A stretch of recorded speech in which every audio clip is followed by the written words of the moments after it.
Seems like things at Hull City might be a little more alarming than we had first imagined. Story in the Athletic out this morning paints a bit of a bleak picture where the worst case scenario of a few of the things that have been reported would not put Hull in a good position going forward this season. This comes after the reveal, I think it was last week, we got one of these fee restriction, soft embargo type situations for Hull where so they're not going to be able to spend a transfer fee or pay fees for loan players. They can loan players if they can do a deal that doesn't involve a fee. And that's for 3 windows as well, which takes you, if you think about it, through summer 25, January 26, summer 26. Actually takes you into 2027 if you don't get it solved. And maybe a little bit naively, I thought, well, this is just a botch up with the Louis Barry payment, which was cited in all the reports that Hull had not paid Aston Villa on time for the loan of Louis Barry in January. And it was that one thing, and they were going to, they were going to pay the loan fee back, albeit late, probably still have some kind of sanction because they'd breached that particular part of the governance. But then, maybe in the January window, they'd be back doing normal business or things would be softened. I don't know, in some way, shape, form or fashion. However, it does seem to be a little bit deeper than that. So this is Philip Buckingham in The Athletic, at PJ Buckingham on Twitter. Go and give him a follow and a well done on an excellent article here.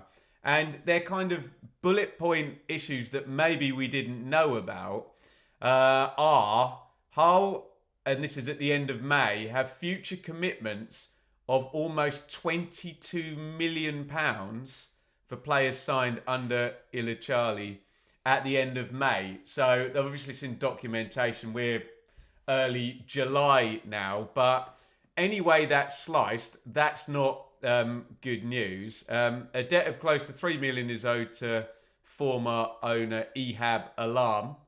Hull have had a lot of popular owners, haven't they?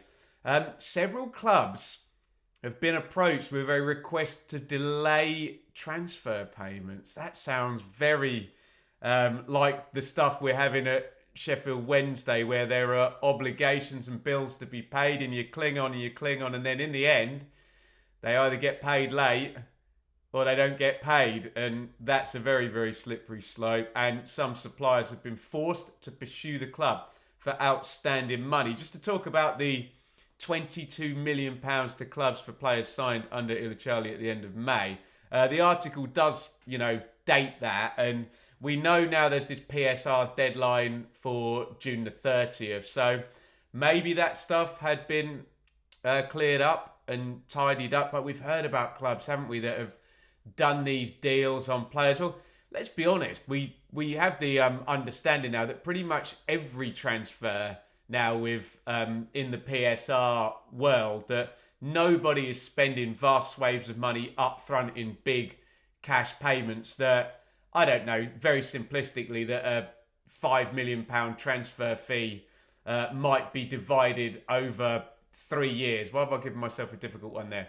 1 2/3 of £1 million every year. They're not all like that, and every deal is unique, but clubs can certainly mortgage transfer payments, let's just say, on future money coming in. And I guess the thing for Hull is a lot of the money that has come in, you can go back to Bowen and Grzycki back in the ending days of the alarms, but then you can talk about Philogene and Greaves in more recent times. And you can't, I was listening to John Textor on TalkSport yesterday talking about the fact that you should be able to put future sales of players into your kind of projections. But I kind of understand a little bit UEFA's point, back to Mr. Textor. You can't guarantee that you're going to produce a Jacob Greaves or make a great signing like Jaden Philogene and turn a really quick project. Yeah, you can put it in the projections, but it might not happen, and you certainly can't rely on it in the same way that you might be able to rely on, I don't know, gate money or TV money. That's far less volatile and far less of a lightning in a bottle excellent performance issue in terms of developing or recruiting players. So, I mean, just to be very simplistic about this, we know the allowable limit for losses in terms of getting a point sanction is 39 million. Actually, it's going up to 41.5, isn't it? Let's just say it's 39 for the accounts that are going to be filed pertaining to this 22 million potential that's owed, but 39 million over 3 seasons. So you can lose 13 million pounds a season. You don't want to be going in before you've even signed a player with historic bills for the squad you've already got that avoided relegation on the final game of last season. 22 million, 13 million. You do the maths. Doesn't sound incredibly good, does it? Let me just scroll down this excellent article.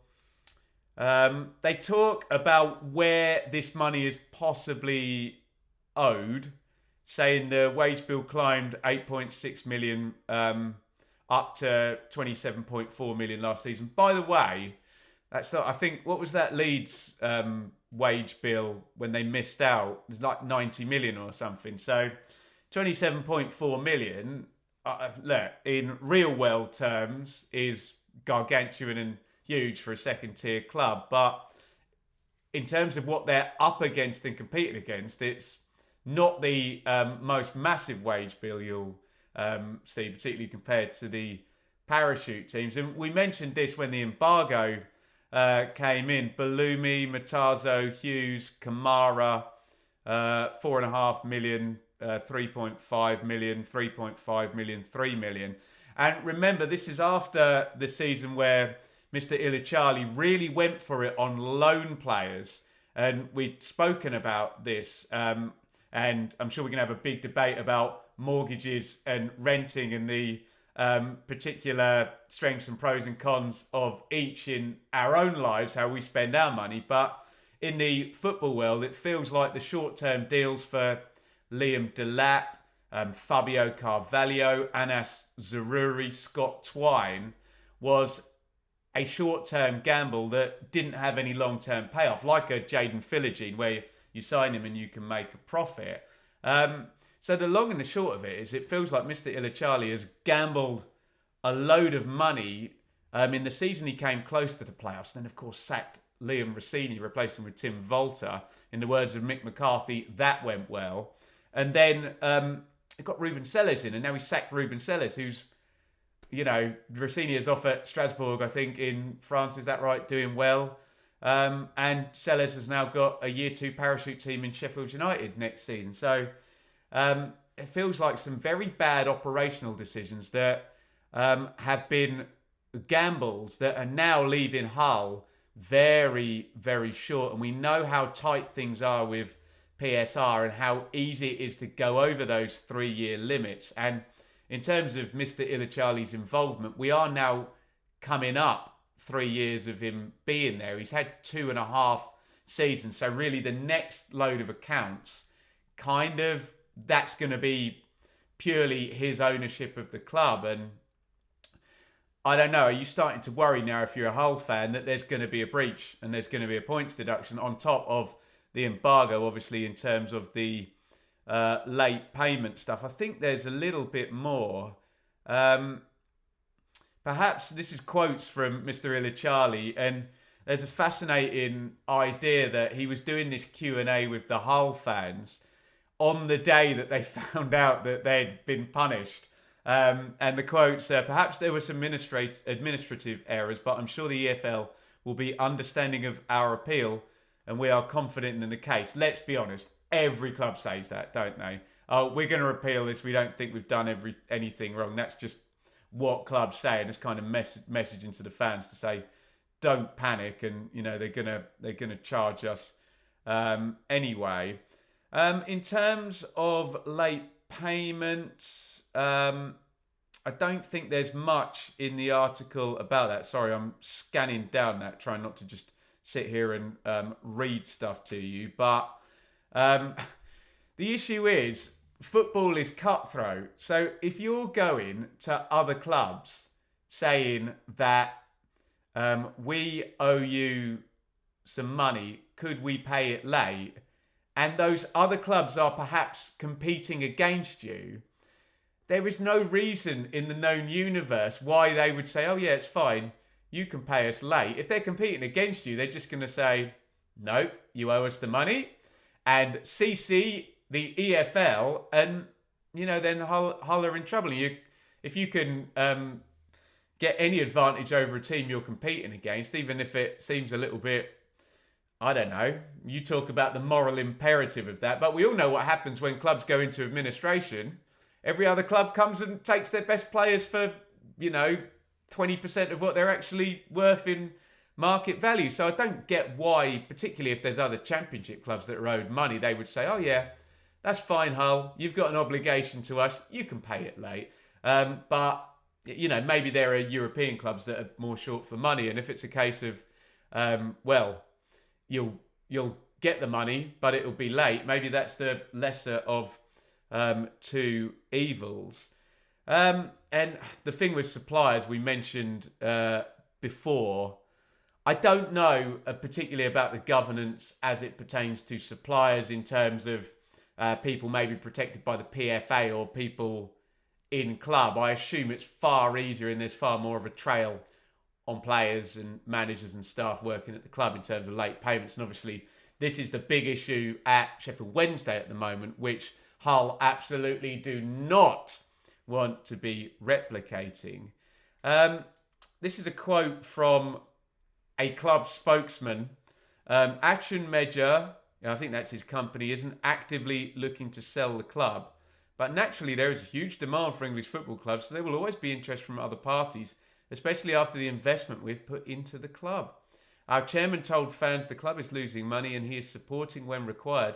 The club will always have his full backing wherever it needs it. I mean, read into that however you see fit. But that basically says, I might be in a bit of bother here, but I'm not going to admit that. But if you want to make me an offer for this and I can get out of Dodge, that might work for me. So, that's the state of play at Hull. So, over and above what I thought was, oh, they're playing silly beggars with Villa and not paying them on time. And, it's brinksmanship from Mr. Ilichali and he's got the money and they're in an all right position.